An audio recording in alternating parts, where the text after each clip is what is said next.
Haleluya, haleluya, haleluya, haleluya, haleluya. Salve fratres, te iterum videre, Patris allegro, veritas liberabit vos. Sebagaimana kita ketahui, Yang Mulia Paus Fransiskus telah menyebabkan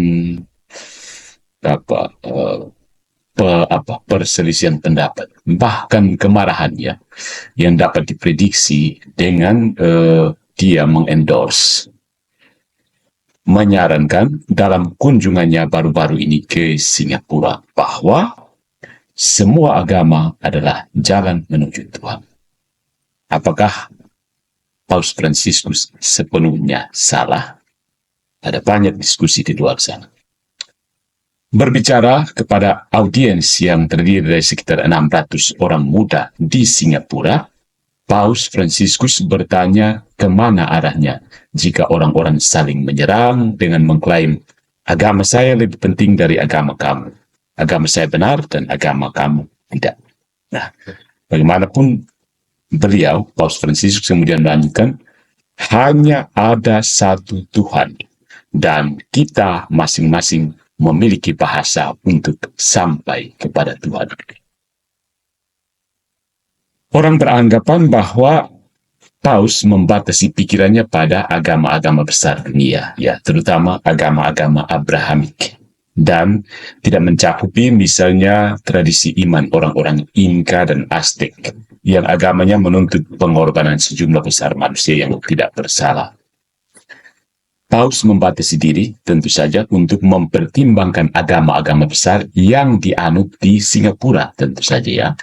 Ini terdiri dari terutama tradisi Islam, Buddha, Hindu, Sikh, dan Kristen.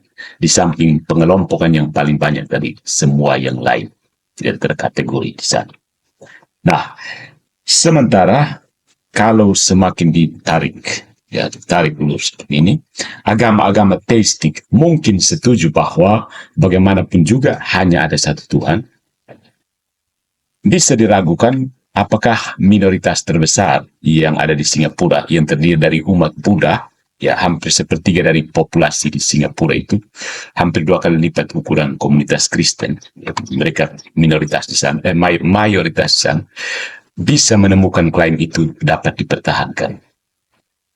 Buddhisme, apakah Buddhisme bisa setuju dengan klaim tersebut? Saya yakin tidak, ya. Bagaimanapun juga, Buddhisme itu secara eksplisit dalam penolakannya baik terhadap pencipta maupun keberadaan jiwa yang membutuhkan penebusan. There is no need for soul redemption. Karena itu sama sekali tidak jelas dalam arti apa bisa dikatakan bahwa agama Buddha menuntun kepada Tuhan. Sepertinya Bapak Suci melupakan bahwa dogma Buddha tentang anatma, ya, yang berarti tidak ada diri atau no self, atau mungkin yang lebih harafiahnya bukan diri, not self, ya, atau bahwa Paus sedang memikirkan Tuhan dalam kerangka kebenaran. God is truth, ya. Nah, yang ini bisa jadi lebih mungkin, ya. Allah adalah kebenaran. Tuhan identik dengan kebenaran. Jika kita mengganti kata kebenaran ini dengan Tuhan, maka klaim Paus bahwa semua agama memiliki bahasa yang mengarah pada kebenaran terlihat lebih, terdengar lebih masuk akal dan lebih nyaman bagi orang Kristen Ortodoks dengan O huruf kecil, ya, Kristen yang lurus, maupun bagi pengikut tradisi agama utama yang berbeda, agama-agama besar yang berbeda. Ini kalau kata kebenaran, kata Tuhan itu diganti dengan kebenaran, truth, maka akan terdengar lebih masuk akal, lebih mudah diterima. Kita, umat Katolik, diberitahu, diajarkan bahwa Yesus, Putra Allah, adalah jalan, kebenaran, dan hidup. Saudara-saudari kita Muslim diberitahu, diajarkan bahwa ada satu Tuhan dan Muhammad adalah nabinya. Nah, ada klaim kebenaran dasar yang serupa di masing-masing agama lain, ya. Tetapi Bahkan ketika mengganti kata Tuhan itu dengan kebenaran, cukup rumit bagi mereka yang ingin menjunjung tinggi ajaran tradisional dari setiap keyakinan. Ya, Syekh, Muslim, Hindu, dan umat Buddha yang dituju oleh Bapa Suci pasti akan berpendapat bahwa iman mereka sendiri mengajarkan mereka kebenaran yang utuh dan akan menolak kebenaran seperti yang diajarkan oleh Gereja Katolik. Nah, sepertinya Paus tidak mungkin bermaksud apapun, ya, seperti yang kalau kita dengar begitu saja pada pendengaran pertama, atau pandangan pertama, prima facie, begitu mendengar, bukan itu yang dimaksud. Kita harus lihat apa asumsi di balik itu. Karena Paus berdiri mewakili Gereja Katolik yang sudah berdiri 2000 tahun. Jadi tidak mungkin dia langsung potong di ujung. Dan banyak orang mencoba untuk cut di pucuk, lalu pakai pucuknya untuk hias-hias diri. Ya, seperti itu ya. Nah, apakah kita harus berasumsi bahwa Bapak Suci Paus Fransiskus ini salah berbicara di Singapura? Tentu saja tidak. No. Mengingat hal ini, jelas terserah kita sebagai umat Katolik untuk mendamaikan apa yang pada permukaannya tampaknya sangat-sangat dekat dengan heresi. Kalau dilihat di permukaan, kalau dipegang pucuknya saja.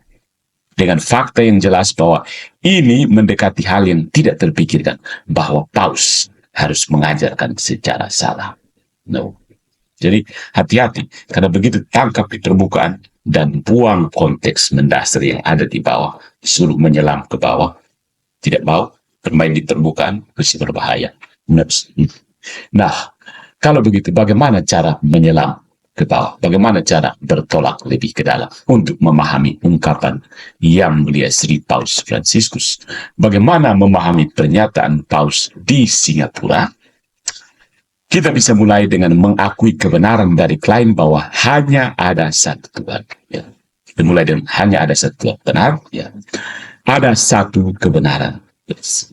Kita dapat mempertimbangkan lebih lanjut klaim Bapa Suci bahwa ada jalan yang berbeda, ya, menuju satu kebenaran itu. Ada jalan yang berbeda menuju satu kebenaran itu. Kita kemudian harus menentang pernyataan Yesus bahwa dia pribadi kedua dari Tritunggal adalah kebenaran yang sebenarnya. Ya. Ketika kita menentang pernyataan ini, kita dipaksa untuk mengakui bahwa meskipun agama-agama lain mungkin menunjuk ke arah yang benar, agama-agama tersebut tidak mengandung kepenuhan kebenaran. Kepenuhan kebenaran itu tidak ada di lain-lain. Ini kan pandangan Gereja Katolik. Ya. Lebih jauh lagi, siapapun yang ingin memiliki kebenaran dalam keutuhannya, per force, mau tidak mau, harus menyetujui ajaran Gereja Katolik. Paus tidak berbicara sambil menghapus extra ecclesiam sanus. That's the point, ya. Dok, ajaran gereja yang diwariskan turun-temurun, tiba-tiba ucapan seorang paus menghapus begitu saja, merupakan begitu nonsense, ya. Terlebih lagi, jika kita mengejar logika agama-agama lain dan menilai kesimpulan yang mereka bawa kepada kita dalam terang kebenaran yang diungkapkan oleh wahyu, kita akan melihat bahwa kebenaran tertinggi ini tidak dapat ditemukan di tempat lain. Ya.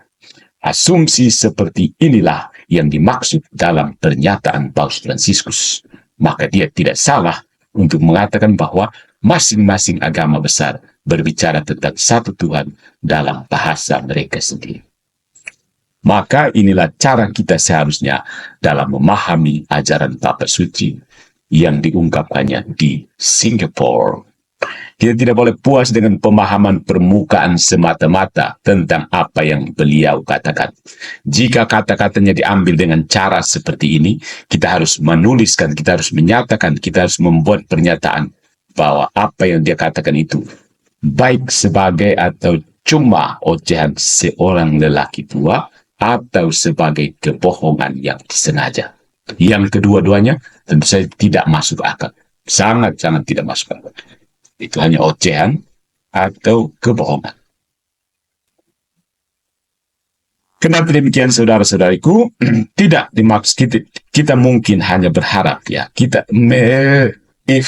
If only Pope Francis ya, if only macam pengandaian, seandainya coba saja Pope Francis sedikit lebih jelas bahwa kata-katanya tidak dimaksudkan untuk diterima pada nilai nominalnya. Face value, no, not face value. Kata-kata Paus Franciscus tidak diterima seperti kosmetik yang menutup muka. Tidak boleh terima sekali. Tetapi setidaknya beliau secara konsisten cukup jelas dalam hal-hal penting dan mendasar lainnya, seperti bagaimana aborsi menyebabkan pengambilan nyawa pribadi inosen dari anak yang tidak bersalah. That's it.